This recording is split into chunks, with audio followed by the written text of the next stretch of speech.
Let's go. Okay. Hey. All right, so welcome to You're Not Crazy, You're a Leader. We're going to go ahead and dive right on in, so hopefully you are in the correct spot. So we're going to be trying to build resilience in real time through 4 seasons of leadership. This is an excerpt from my book, so whoever participates grandly will get out to get that book there. Hopefully you need me to help you? Yeah. Get started. So once upon a time, 32-year-old young man was sitting at his high school at the time on the telephone. Okay? On the telephone, he was a head track coach, and he was talking to a parent, and the parent said that they needed to get this shot put, that I needed her to pay for this shot. Okay? The parent was going round and round about how she's not going to do it, y'all should pay for it, y'all school, y'all have all the money in the world. What I didn't know at that time was there was a gentleman that was standing up at the front of the school coming to visit my principal. He was a principal. So the principal was coming to visit another principal. But what I did not know is later on, that same gentleman was going to be interviewing. So I didn't know this. So about a month or 2 later, I get an opportunity to go to work at an alternative school as a principal. We've been talking a lot about equity. We've been talking a lot about how people see us. I see some gentlemen in the room that earlier we were having conversations about the powers that be making us into disciplinarians, especially black males, right? That's all we're supposed to do. Disciplinarians, PE teachers, coaches, and I was a PE teacher, so I really, really love the fact that I was PE. I tell people that all the time, and now I'm a high school president, so I love to tell them that that's what I do. Yeah. PE in the back? Yeah. PE for life, baby. So I definitely want to tell them. But when I was going through that interview process, kind of scary, okay? So boom, I get the job. I'm the brand new assistant principal at an alternative school, okay? How many of you guys have worked in alternative school or have worked in alternative settings? Okay, that is the best worst job.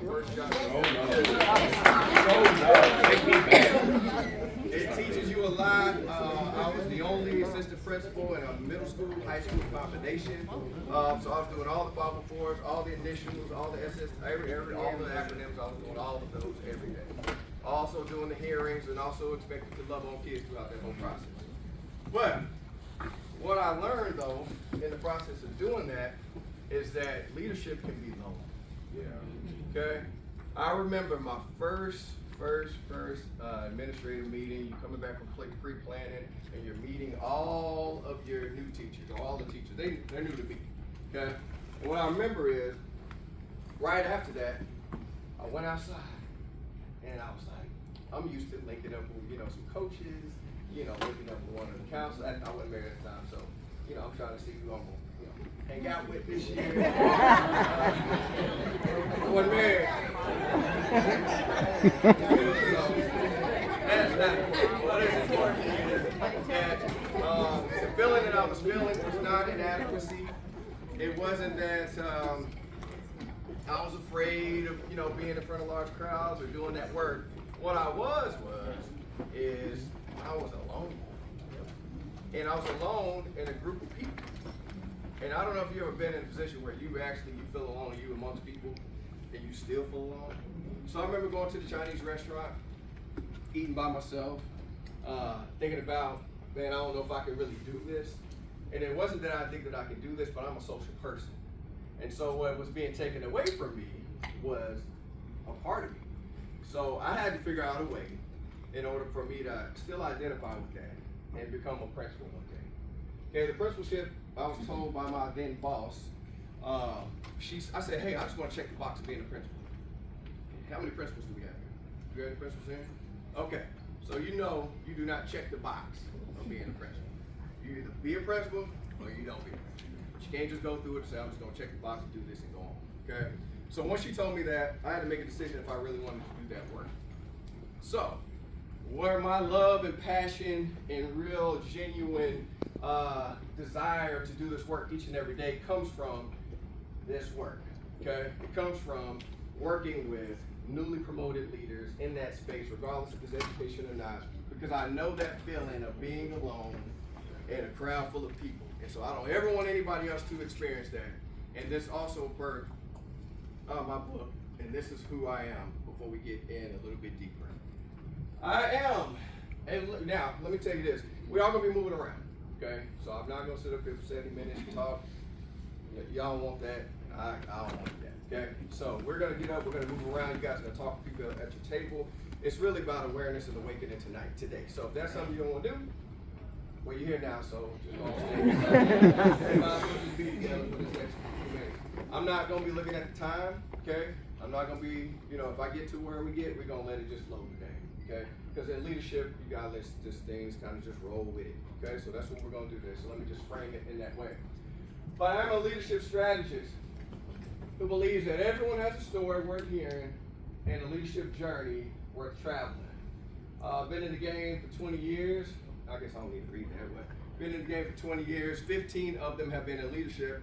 I was talking to somebody yesterday outside of a breakout, and I was like, man, I guess I've been in leadership more than I've been in the classroom.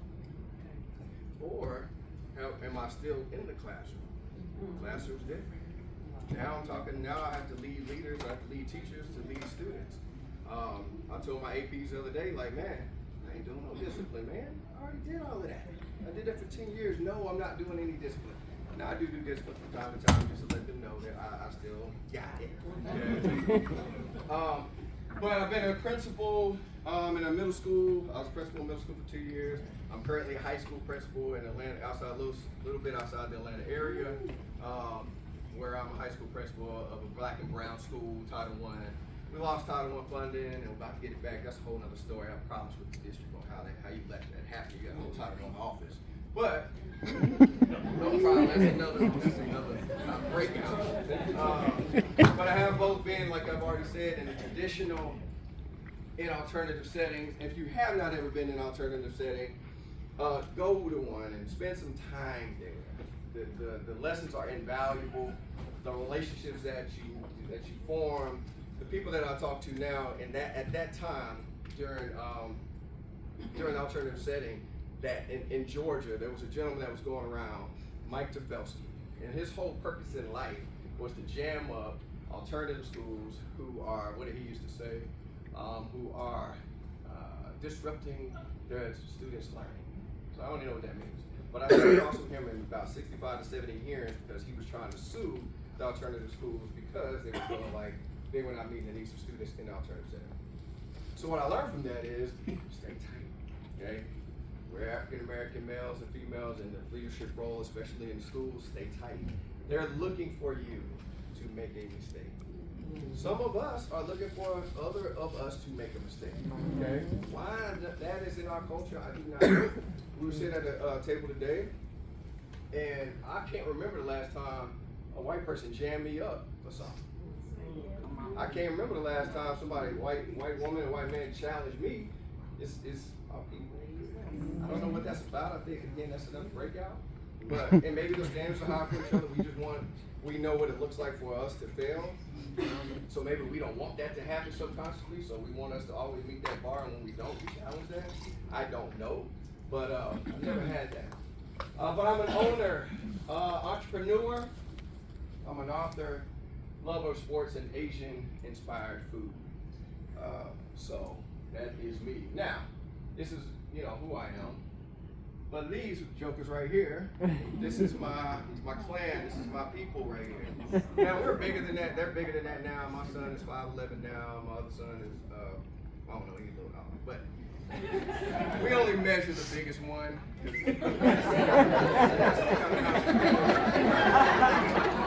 So everybody's measured by according to him. So, this one right there, his name is Dutch. This is Pierce, this is Stone, okay? Those are my people. It's my lovely wife, Jennifer, and this is my puppy dog, Trip. Okay? So we had another dog, but, she passed away. But we had to get another one, so really Trip is special. But let me explain the reason why I bring this up, because you kind of need to know who I am and what I am, okay? Yes, I am a leader. Yes, I'm a lot of things, but before all of that, her husband and they dad. Okay? And so you need to really anchor in, whatever that is, whether you're in a relationship, out of a relationship, going in, coming out, getting divorced, celebrating that, getting out. Whatever you're doing, you need to really anchor on something that is unchangeable. No matter what happens, I'm still going to be your daddy. Now, she can change me up, I guess, if she wanted to, tomorrow. But you still got to deal with me because of these three. And so I got to make sure that they see the valuable relationship that me and my wife have so they can go ahead and emulate that as they get older. But my oldest kid, if you want to know a little bit about their personalities as we dive into the real work here momentarily, is Dutch is more of my undergrad version. Okay? Do the right thing, you know, don't say the right stuff. And this joke right here is the, no, I'll take that back. That's opposite. This boy right here is the undergrad version. Party time, gonna have all the fun in the world. This one is the grad version. Gonna be where he's supposed to be, and she's just all lollipops and unicorns. So, yeah, she, as well she should be.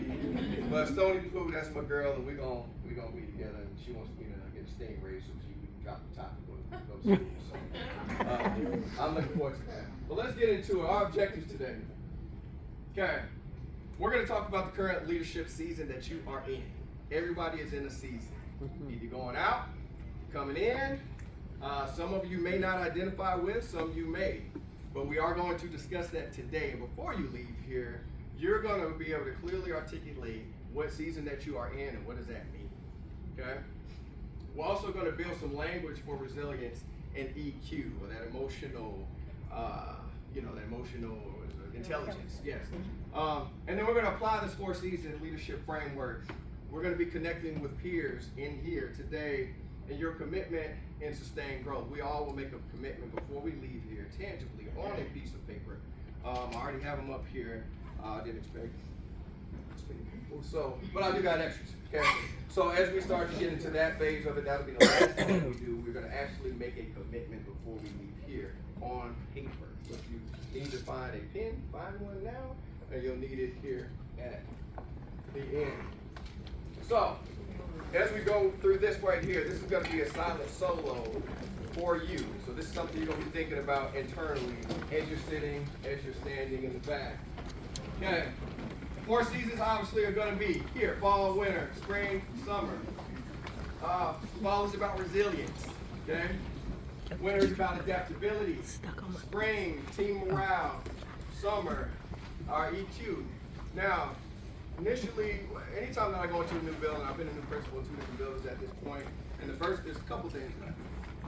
Okay? The first, well, it's a lot more than a couple things, but here's some of the things that I do. The first thing that I do is I meet with everybody in the building. Everybody in the building, let's have a powwow from the custodian to my, because they're always the best teacher. I don't know if they're the best, for real, but they always come to my office like, I'm the best teacher you got. And they start telling me about all the teachers who aren't the best teachers. And how you can make them better, and et cetera, and et cetera. Okay, and I think what I left out is when I first became assistant principal, I had a lady come in here. Actually, it was white. Actually, I'll take that back. She told me that you're not going to be here long, and we're going to outlast you. And I would never want your job, and that you probably got that job because, and then she walks out. Word, you know why. Because I was the young man that had a neutral dialect that was easy on the eyes and really didn't know anything, but that I would just be a place filler until they found a better version. I later had a conversation with her in which she denied everything that she said that day. I said, no ma'am, I remember that. I remember exactly what she said. And she in the back, when I was leaving, when you're ready to leave, everybody loves you. And when you're there, everybody hates you. So I get ready to leave, we're doing celebrations, and she comments, I didn't say that. I said, yes, you did, Kim. Don't worry about that, Kim. But you said that. And I believed you, and that's the problem. I believed you. And that was a part of why it was important for me to identify where I was and where you are in your leadership. You cannot believe the loudest person. You cannot internalize that. We ask people to internalize lesson plans every day. Before you get in front of kids, you need to internalize that lesson plan. It's going to ask you in-depth questions that you're going to need to be able to answer from your gut, not from the notes that you have on your paper. And similarly, you have to internalize your leadership and who you are before somebody starts to tell you who you are, because you might believe if you're unsure about where you are. Okay, so right now, in your mind, Describe your leadership reality right now, using the lens of these seasons. We're going to get in depth in these seasons. These don't mean anything to you right now, but just on their face, the bold words. Okay? So right now, I'm going to give you about 2 minutes. I want you to think about where you are just based on these words alone before we dive into them. All right? So I'll give you about 10 seconds to do that. Give you about 3 seconds to do that, I guess. Where are you currently? Okay, so we're going to operationalize these words today, and we're going to define them. There's multiple definitions, but for the purpose of this today, we're going to define them in these ways. Okay? Resilience, and I want you to remember that because you're going to move around. So if you don't, you're going to be moving around because I want you to get with others who have identified as resilient. So gather your stuff. You can leave stuff. You're going to come back to that spot. But I want you to get up, and you're going to have to identify yourself. We're going to self-identify. Now, what you'll find out is, at the course of this demonstration, you may determine that you aren't in that season for real. You may be in another season as we actually go through it. Resilience, overcoming disruption, bouncing forward, rebuilding strength. So, if you can give me a fist in the air if you are identifying right now as being in a fall season of resilience, bouncing back. Okay, disruption, or rather bouncing forward, a rebuilding strength. First, adaptability, change, uncertainty, letting go and preparing for what's next. I was beginning the story before I got sidetracked about initially when I come into buildings. So when I come into buildings, the first thing I do is I change my life to my door. Practice. I don't need you in my office. Okay? Don't come in my office, don't peep in here, don't key in, don't do none of that. So I re-key my door off the rip. Second thing, if I have the power to do so, I re-key the exterior of my building. Okay? Because I gotta get secure my building. I have to know who's in there, when they're in there, key fobs and all. The mechanical part of it, I need that to be one thing. I get that to my assistant principal and my office manager, who says I'm her, what she call me? Her boss son. And she don't have to be my mama. So I give boss Miss Rosita, she's the only one that have access to my office, and one of my assistant principals who operate from the middle school to the high school, because I trust them. Okay, if you don't establish trust, and what I mean by that is you really don't know if you trust anybody until y'all go through something gangster together. And if we ain't did no gangster stuff together, probably not really. We ain't down. But that's why, like my elders, I don't have to talk to them ever. Because we've been through some things. I'm calling my ace club right now. Be like, bitch, I need to pull up. Hey, don't worry about it, man. Just take your shoes off when you come in. Okay? So those are 3 people. But I re-key my building. I interview everybody in the building. And I'm not asking them to really give me any insight about how they are pedagogically. I just really want to know what's their next. So I asked them 2 questions. One, what's your next? And the second one is, if you become the principal tomorrow, what do you want your legacy to be?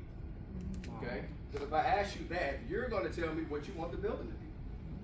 I'm no longer the principal. You show up tomorrow, you come in here, this is all your stuff, this is your building, what do you want your legacy to be? And what you often find out is, they tell you exactly what their values are.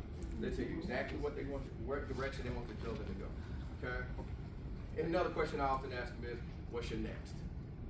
Why is that important that I ask what's the next? Because I don't want them to say, I want to be a principal. I don't care if you want to be a principal. I didn't even know I wanted to be a principal.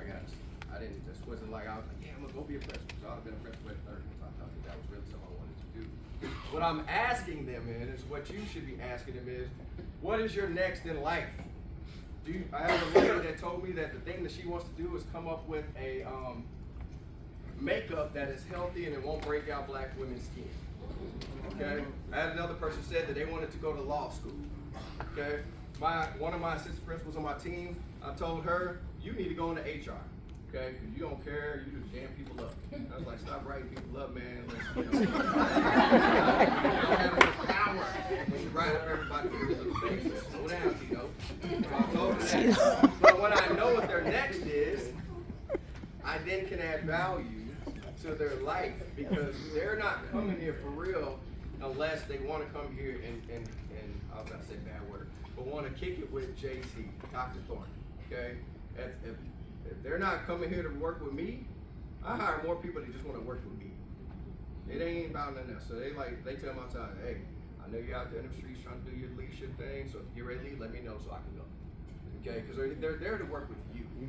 They're not there to work with whatever. Okay, I try to hire as many attractive people as possible because I know that helps some people. Because hey man, are you hiring that bitch? She cute. So I got you, bro. I got you. So if you can do that and they're competent.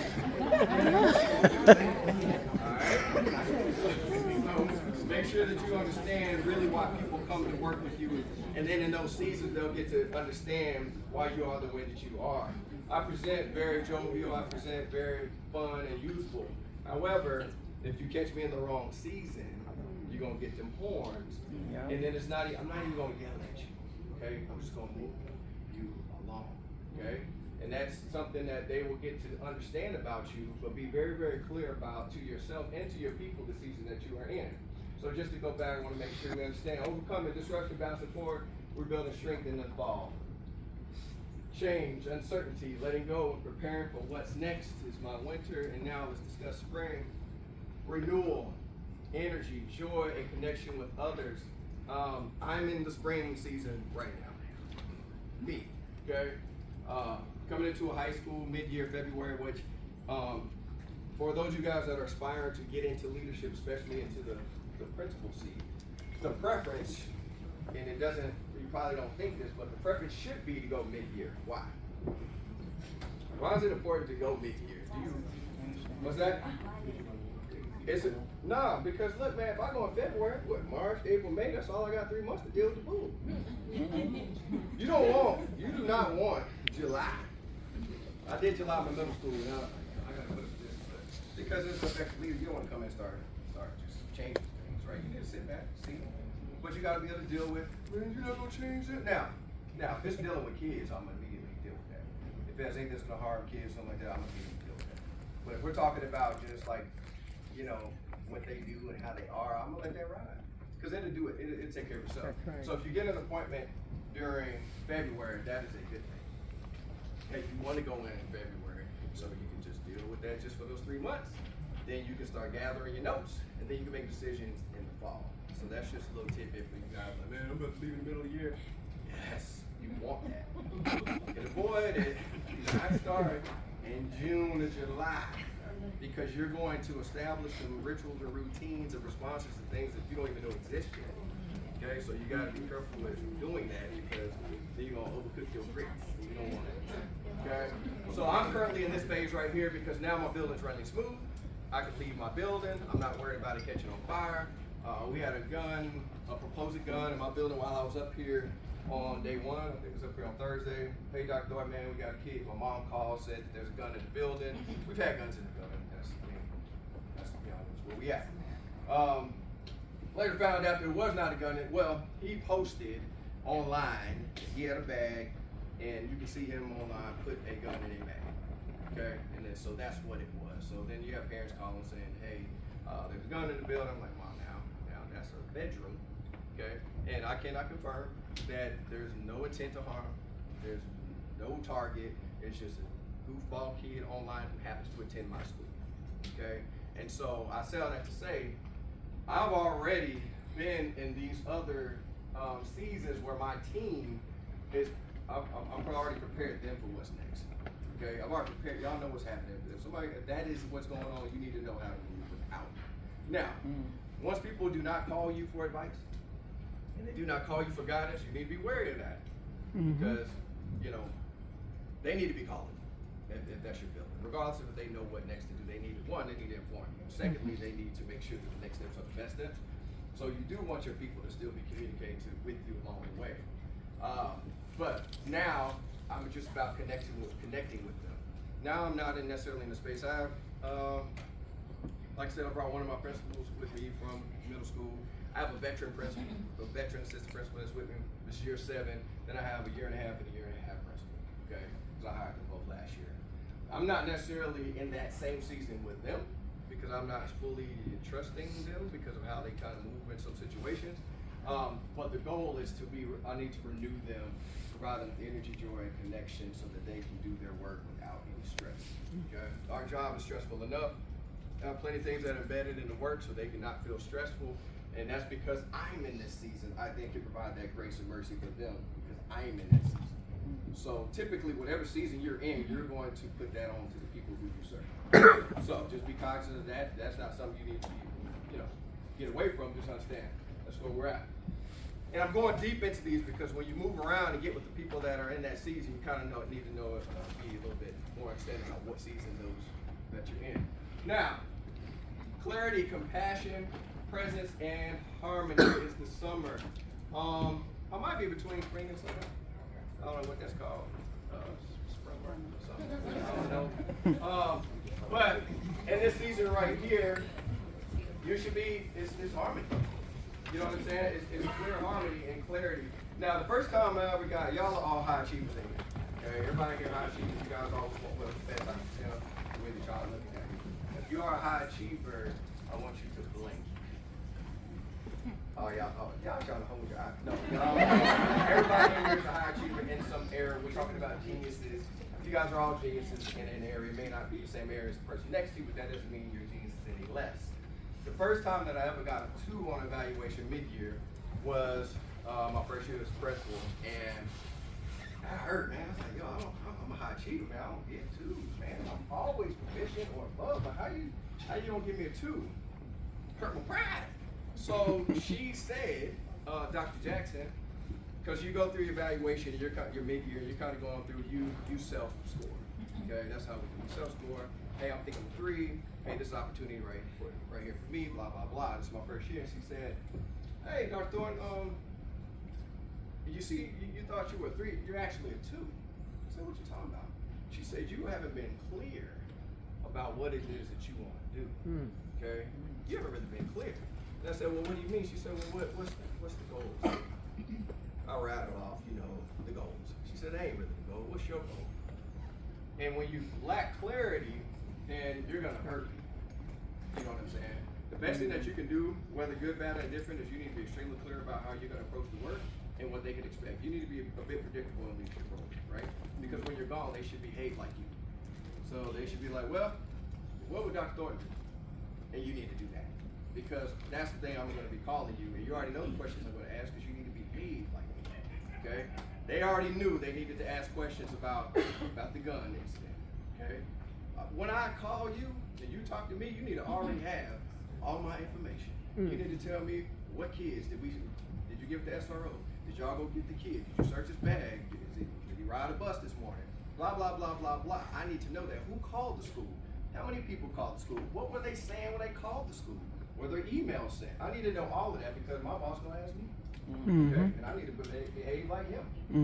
Okay? So leadership begets leadership. So clarity is very, very important. And so when you get to a point in your career where you're providing extreme clarity, you're in the space of summer, you're in a good spot.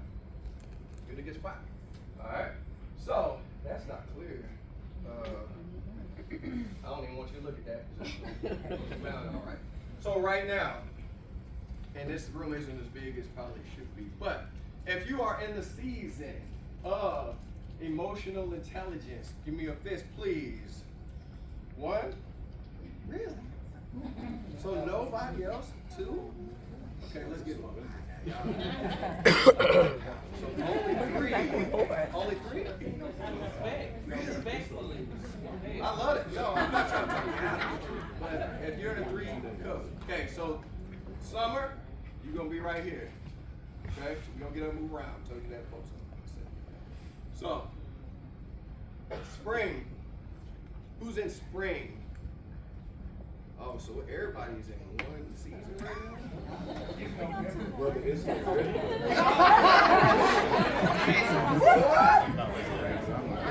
October is the longest month of the year. Right. We may not need to move. Everybody. Okay, now we could get. Okay, so we made it. So we just pretty much split the room, right? No, winter and fall. So winter over here. Over here. Same, still the same thing. Winter over here. Fall over here. my three amigos over here. And I think it was 5. Winter, fall, 3, 5. All right, let's get up. Let's move. Let's move. I wish I had some music to go with it. Just go. Let's go quickly. I'm going to win.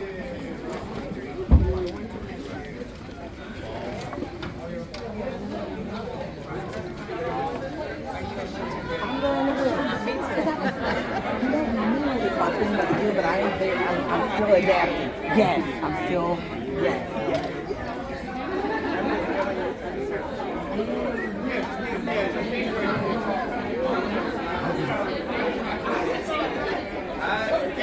Eyes and teeth. You need to get where you can see your people's eyes and teeth. Eyes and teeth. Can't see them. Eyes and teeth. Now let's go ahead and stand because we're gonna go back and sit. So let's stand. Eyes and teeth. I hate when I can't see this clearly. So maybe send one person up from your group to come up and look at these. I hate that this is not clear. It should be more clear. Because there's questions that you're going to ask that group. Okay? So send maybe 1 or 2 people up, and you're going to get one question, you're going to go back to your group. You're going to get one question, go back to your group. Okay?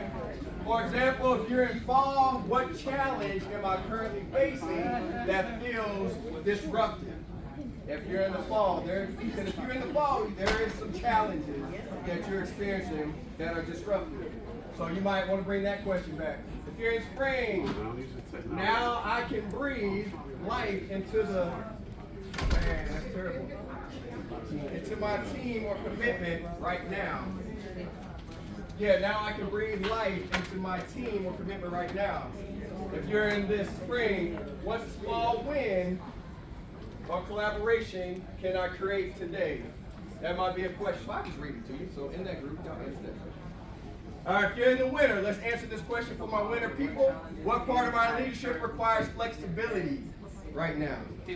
That's a question to ponder with your team. So go, winter. Summer, here's the question for summer. Where can I practice listening before leading? My summer? Are y'all open? Spring, summer? Where can I practice listening before leading?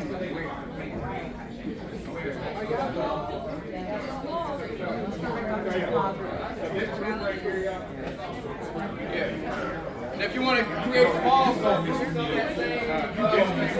that works too.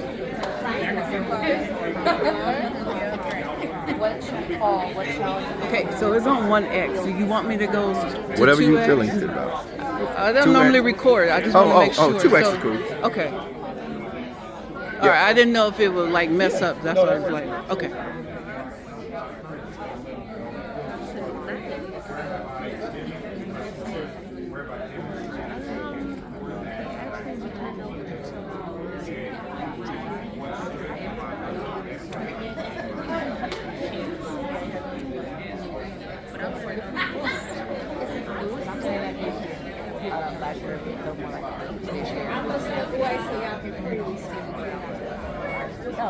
Let y'all be. I know how.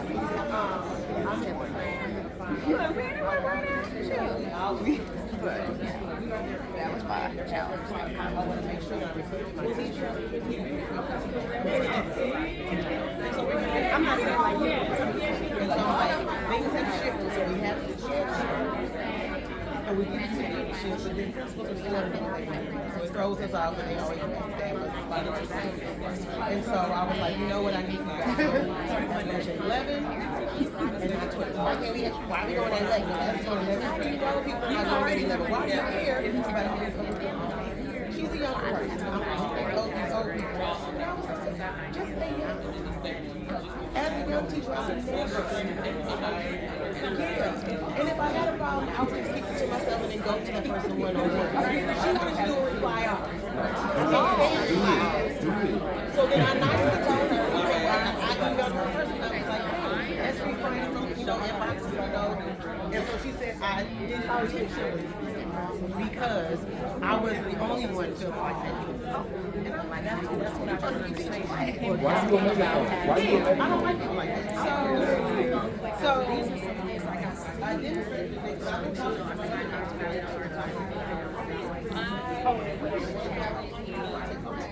Got about another minute, so start bringing your conversations to stopping point. Got about another minute. And I'm not taking the extra time right now.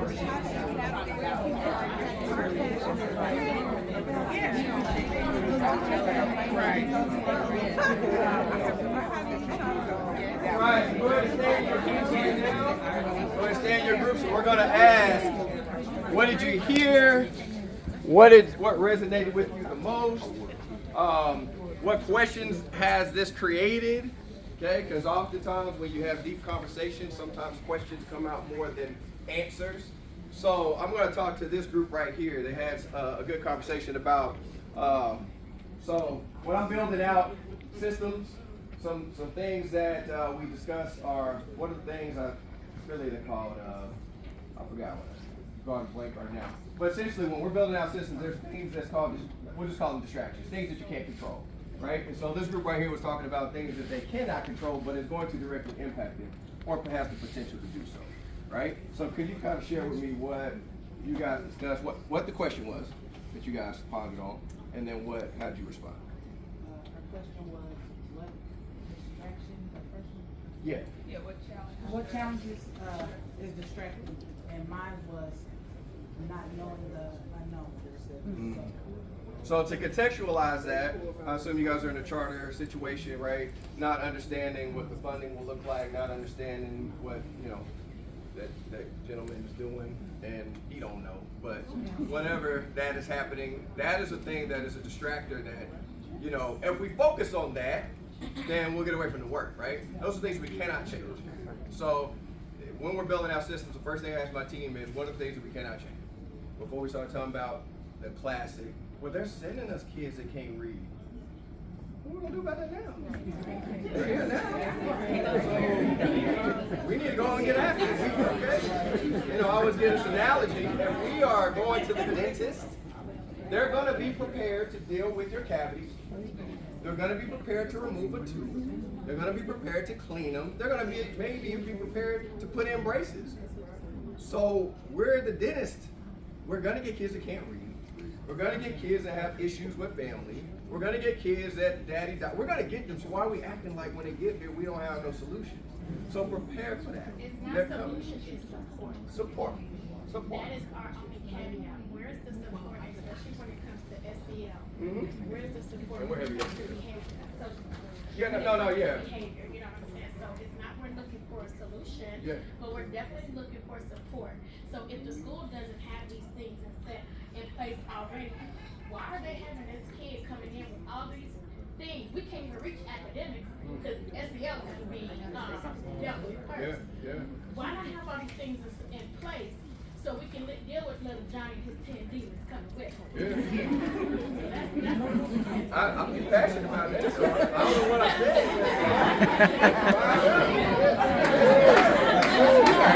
To 10 demons. I ain't got no SEL. But I received that. We have a whole curriculum with SEL. So we have our small but dynamic group here.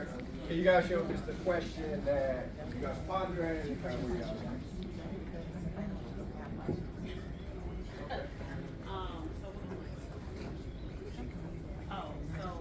I've been really intentional with professional development. So I started my goal was to marry academics and culture because they work with each other well and they cannot be done in isolation because kids and teachers. And so I've been intentional about sending out surveys to try to get teacher voice. And I think one of the pieces of feedback that they gave me is that they wanted to be a part of decision making. So in their minds, they wanted to sit at a table. And I'm like, I'm not doing that. So that is my way of getting their voice in the room, and then as a leadership team, we discuss what they live and how they in my supervision. And so we've been really intentional about professional development. We focus on the academic vision, collective accountability, and classroom vision. Where'd you get those three from? Where did I get those? Yeah, like how'd you land on those three? Because they're tied to our big rise for this year. Gotcha. Now, this is now I'm getting like struck right. But I'm just wondering because I blew up my leadership team last year because a lot of them been in the same leadership roles for 10 years. I'm like, why did they let you do y'all in them? I'm about to blow it up. Okay? And so I blew it up and I went to a department chair, co-chair model.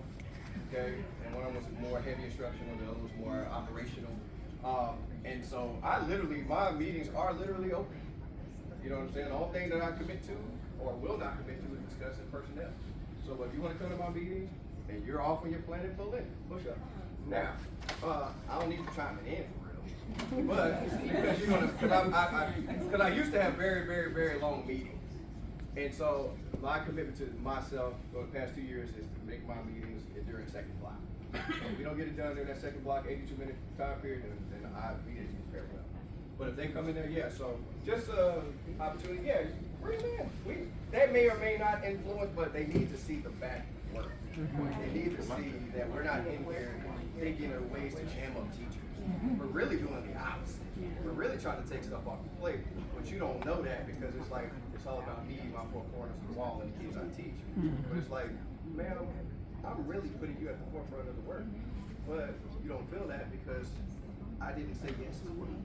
Okay, no is a complete sentence, right? I said no is cool. You ain't gotta, I don't really know what to tell you. I said no, except for no again, because it's no. You know what I'm saying? So, just to say one more group. I know this group, let's get the group in the back, right there. Is this all winning right here? Yep. Have we heard from any of our brothers in the room yet? Nope.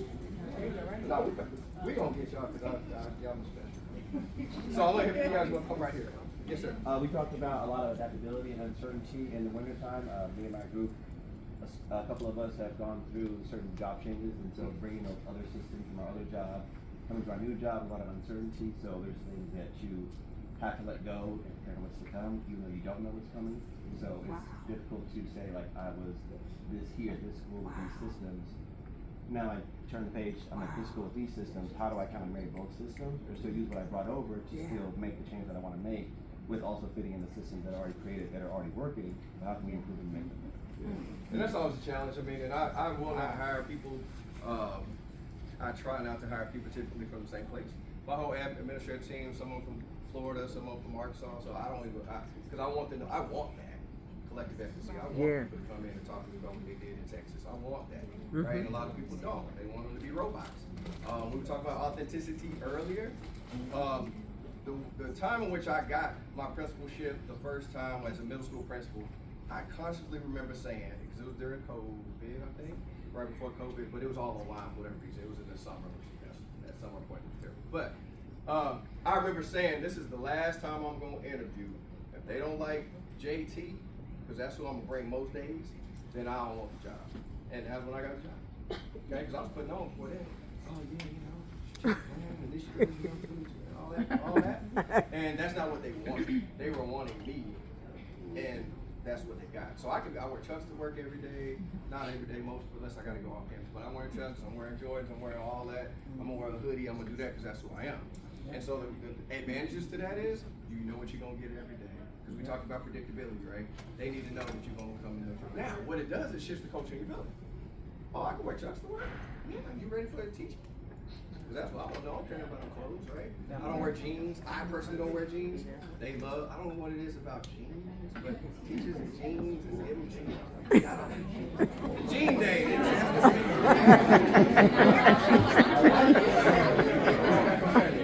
All right, last group and we'll move on. Yes, ma'am.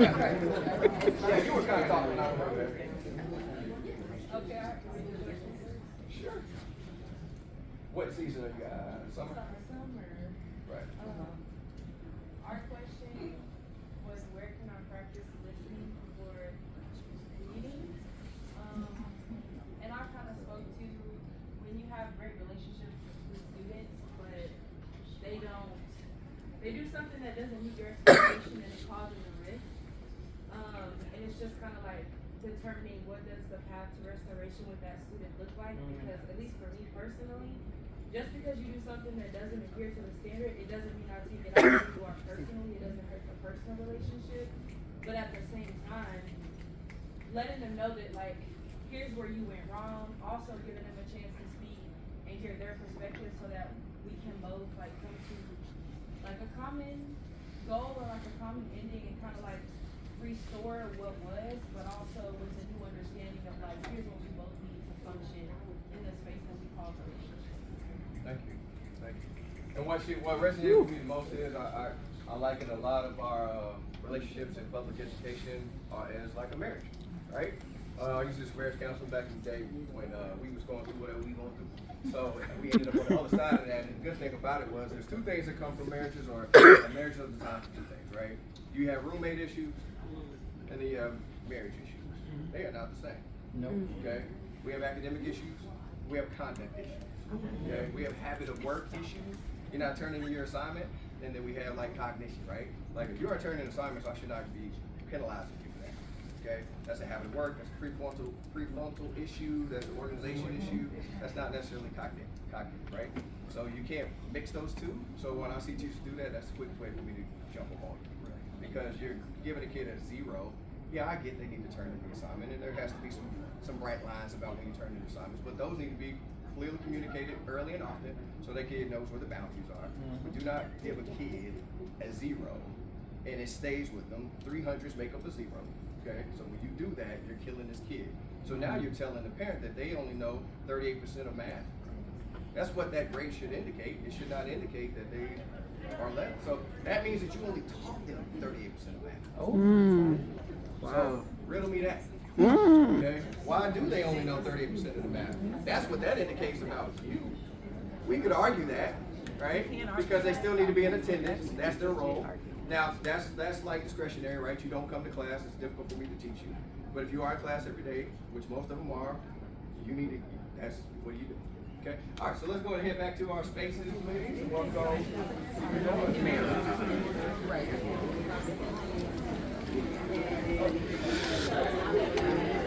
All right, so let's get settled back to our spaces. Go Vikings. Excuse me. I'm sorry. So hopefully our goal is to be self-aware. This is really about bringing awareness to what it is that we are doing for people. All right. All right. It was a link right here. It's a mixing video right here. I don't know why that is not open. We'll just kind of bounce around and talk about this. Share one word nobody told you about leadership that you had to learn the hard way.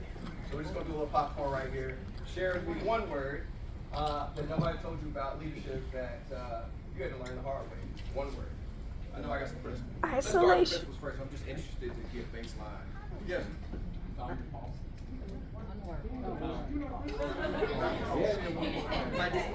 We'll be jam up the kids for doing that. Okay, so blame. So blame, right? Blame. Information would be good. Trust. Pull that back. It isn't how it's earned and how it's lost. The actions that you take and I have a philosophy on that. I'm gonna push back a little bit on that. Okay. So for me, I trust. isolate. I trust you. Till I don't trust you. You know what I'm saying? You gotta earn it. I got it. You got it. Until you do something to where I say, $8, you ain't got it. Okay? So that's just kind of my philosophy on that, because trying to figure out who earns it, to what extent, when do they do it, and then it's on Friday, you know. So I just be like, hey, you got it. Until you do me. And then all that does for me is I just keep it very, very vital. I don't have time to be vindictive and come for you. It just means now, where I could have gave you a little bit of grace, there's no grace. Right. We don't do it just like that. Okay? So, no, just so they know. Somebody, Danielle? Isolation. Unnatural. Tell me about that. Unnatural? That's a phrase. I couldn't hear her. Unnatural. Like what?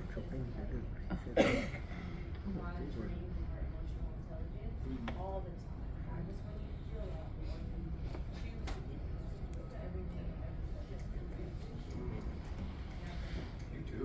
That is unnatural. Yeah, because that means I can't really respond the way I want to respond to you. I mean, almost like the mask, right? So that mask, that was deep. Like, we could do that all night, right? And it was hard to write stuff on that mask because I had to like come to grips with some realities about myself. You know what I'm saying? That I probably wouldn't want.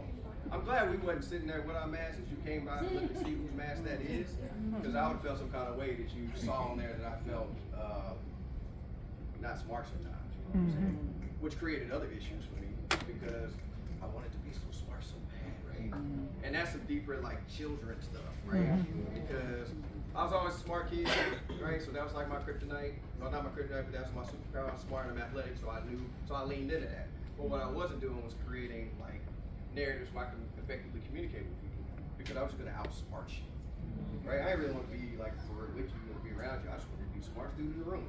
So when I learned this, they sent all the principals to UVA to learn like whatever. They pretty much treat us like business owners in our district. So we're running a business. So when we went to UVA, this gentleman stood up and said, "Little dude, get some nice shoes on." That you eventually, everybody in here will eventually lose your power. I was like, so power down, okay? Y'all, everybody powered up because you power your butt down and let them fill the room. Yeah. Okay, you still in charge, man. That's right. Okay, because you're still in charge, power down, because eventually you're gonna lose your power. So don't behave as if you have this infinite power that you're gonna be able to yield whenever you don't get what you want. So that was something that stuck with me. So I powered down most of the time. Yes, sir. One word nobody told me about leadership that you had to learn the hard way. People. Wow. People. I mean, that's a 5-paragraph essay. Yeah, because people be people like, yes, ma'am. Cookie cutter. I thought you had a little bit more autonomy. Okay. Yeah, hyphenated word. Cookie Well, cutter. yeah, I'm- No. I'm playing. No, what type of cutter cookie? Yes. So no, I'm with you. Everybody's Yeah. having to do everything the exact same way. I fight against that daily. Like I do not want to be, and that's the reputation that I said before I went into the high school. Like I'm fucking. Because when I was nice, man, and I was the kind guy, oh, Dr. Thornton, he'll get it done, no worries, oh, we'll figure it out. Nah, man. I had a principal in middle school. It was a fluent middle school, totally opposite of the alternative school. And she used to complain. She used to tell them, nah, y'all not gonna do this. I was like, man, Truett, why are you tripping? I see why now. You have to be vigilant. You have to fight for your building. Because nobody else is gonna fight for your building. Nobody cares about your building. It's just you and the people that come to work every day to rock with you. It's just y'all, man. I tell them all the time, like, I'm dad. Okay, so sometimes I pull my whole staff together and say, hey, we're about to have a family conversation. Okay, this is what I see is happening. I don't like it. These are the things that I need you guys to adjust, and this is what I'm willing to do to help you to get there. These things I'm unwilling to do to help you to get there. Okay, and we're very, very clear about that. And we sit around like this, and we all have a powwow. Because it's very important that they understand that it's just us, man. Nobody's coming to save us. When we lost Title I, did nobody pull up on us. I had to fire 9 teachers. I had to sit them down and say, hey, Mr. Coleman, I brought him with me from the middle school. Oh, wow. That hurt me to have to tell that man that I brought with me over here to be my STEM coordinator. That big, all right, I'll let you know. That hurt. So I was gonna get rid of one of my APs at that time, which I did. So I was like, I don't know if he's really ready to be that AP, but I did tell him that, hey, here's an opportunity for you to do that. But that hurt, but nobody came, nobody pulled up on Thornton, man. Nobody came and said, hey, I realize you lost 9 teachers. Nobody said anything about that. So just remember, like, it's us. It's us. And if you don't remember that, you need to lean into that, okay? Because they will fight for you. Yes, sir. Preparation. Yeah, if you fail to prepare, you prepare to fail. Straight up. That's on my tagline for my email. My job is to prepare. The last thing I want to do is come into a meeting and not be prepared. Okay? That message then says that your time with me is not important. That means that I didn't even think enough about you to come in here and be ready to rock. Okay? Yes, ma'am. Isolation. Yeah. I struggle with that now. And I don't know if that ever really goes away in leadership. You're isolated. We had an incident, I'll tell you a quick story so we can move on. You can Google it. I didn't do anything, but like 2 things, gentlemen especially. Don't mess with the honey, don't mess with the money. You'll be fine. Get caught up with the ladies and you in the leadership role because they don't come from you. Not misappropriate funds. Anything outside of that, I rock with you. Okay? So, not homecoming, first week, I guess first game 2 football season. No, it was homecoming. Yeah, it was homecoming. So we had anybody from the South down in here, like Florida, you know what I'm saying, down there. Okay, down there, it's not uncommon for you to say, hey, we're gonna kill y'all, we're gonna kill the team. So we had a casket at the dang homecoming. We had done this before. We were playing a different team. We all like, oh no. Okay, I didn't have any. Okay, I approved it.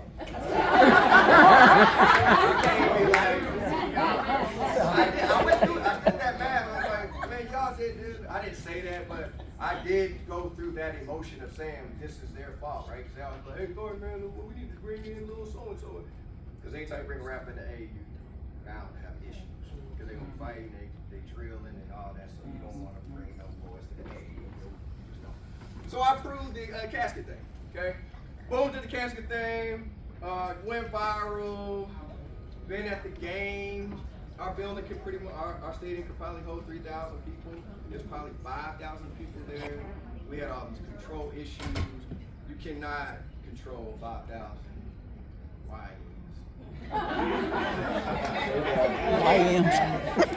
had police, we had That's crazy. the whole department. You can't do it, right? And so after all of that, you know, I'm getting phone calls and newspapers calling. We don't deal with the press. We filter that through our department, so I don't talk to the press directly because that's just we just don't do that. But I had to sit in isolation. You know, all the people that made those decisions, and it was y'all can Google it. It was really dope. But Stockbridge High School casket right now, it's gonna pop up, and you're gonna see TikToks and Twitters and all of that. But it was very isolated. I don't know if that's the word, but I was in isolation. I had to talk to the superintendent, and we talked for probably an hour and a half. And he's from South Florida. He's a band director. He understood it. He wasn't tripping. But it got blown out of proportion because the opposing team, one of our city council members, that was his son. So we beat the brakes off of him, like 65-0. So on their website for the county commissioner's, website, he posted it. Nobody had any issues. Not a parent called me. Nobody. My kids were sitting down. 1,500 kids in the gym. Nobody's up. I got control of my building, sir. So what are we talking about? But the fact that he spent it, it was like, oh, this is blasphemy. And I had one of my campus culture and climate coordinators. He wasn't preaching. He had a little outfit, and he was talking about the opposing team because they talking about us and all of that. He was just responding. You know what I'm saying? So make a long story short, yes, I was the only one in my office getting all the smoke. I was the only one in my office that had to create an email to send to whomever was asking questions. And it wasn't about, hey, my attention was up here, my heart was here, and that team that was responsible for bringing all of that, they were dodging me all week. I saw them. So eventually I said, man, I'll come in here. Ooh, they started crying. All the ladies, it was like 3 of them, they just started bawling. I said, guys, listen, we're together. I got you. My shoulders are broad. I'm not tripping. I'm built for this. And then after that, it was cool. But I said, don't ask me to do that anymore. We do this thing called Shadow Dreams in our building that we go to the local, we have a trauma 1 center in Atlanta, Grady.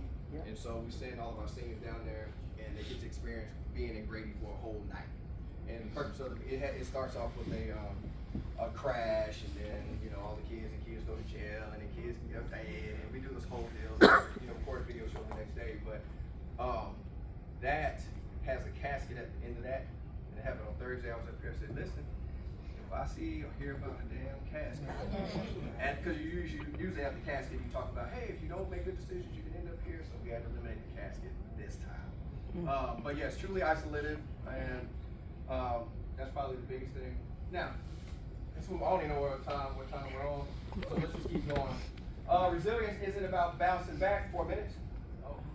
Okay? Apply the framework to a real challenge. We don't necessarily have time to do that. I've been talking aside from that. So, since we got 4 minutes, these are groups of 8. We're going to take those. We're going to make this commitment before we leave today. Take those right there. It's going to be a good good student? You want to be a good student? Okay. Can you help me out there? All right. Here you go. All right, just take one of those and we will, appreciate you, Luke. All right, so take those. Thank you. And we're going to all right, so as those are going around, Let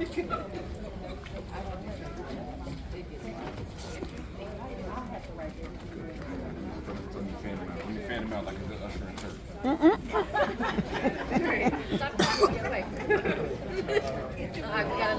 This was you're not crazy. yeah, everybody have one. It's important that you have this before we leave today. All right, ma'am. Any extra ones? Thank you. Appreciate it. All right. So, kind of got off track telling stories, war stories, and all that. But you can build these in as you see fit. This will be something that you can bring back with you to your team, and really answer that, right? We've had some deep discussion today around how you view yourself, what season that you're in, what season do you feel like you're going to go into, what season do you want to be in and stay in the longest. But these are things that you can start off by saying, I'm a leader who chooses to. And this season I commit to. So I'm going to fill in this first one. So I'm a leader who chooses to be pure. I'm going to be pure, man. I'm going to be honest. And whatever comes from that, I'm going to be okay with that. But I am becoming a leader who, that's hard. I'm becoming a leader who, I don't even know what else. Leader who, I don't know. That's hard. And my team will experience, this is important. My team will experience me as what? What are they going to experience? Because you can talk about whatever you want to talk about, but if they experience you differently than how you actually are, then you need to reconsider that. Okay? Goes back to the So here, this leadership declaration sentence stems that these things will help you out. So through, so as you have your leadership commitment card, commit to what, or circle what season that you are in.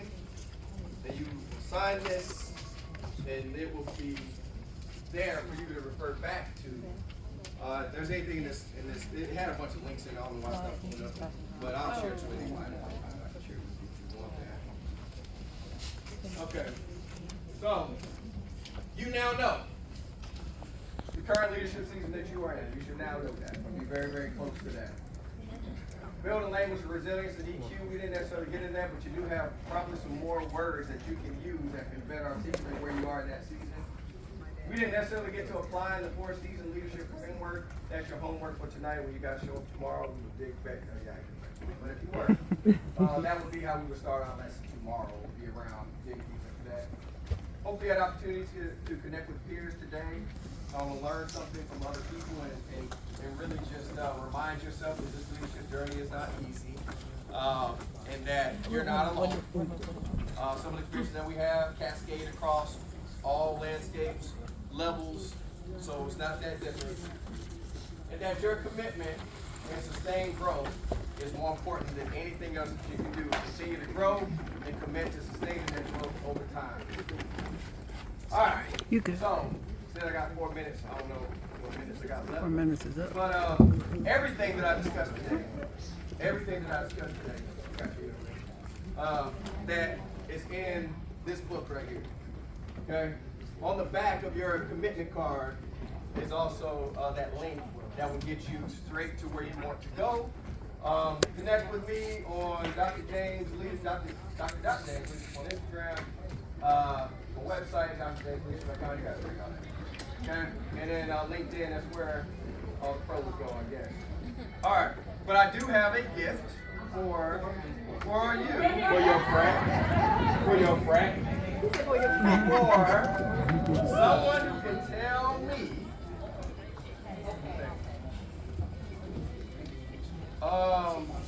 what, okay, so don't blurt it out. Somebody that don't know that is.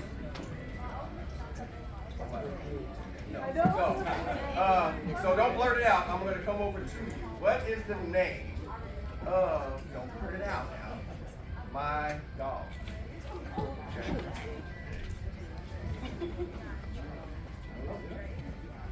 Trip is the name of my dog. So, there you go right there. That's a good one right there. But I do have 10 more of them if you'd like to keep them up. I got 10. So that's all I have. I'll see you guys.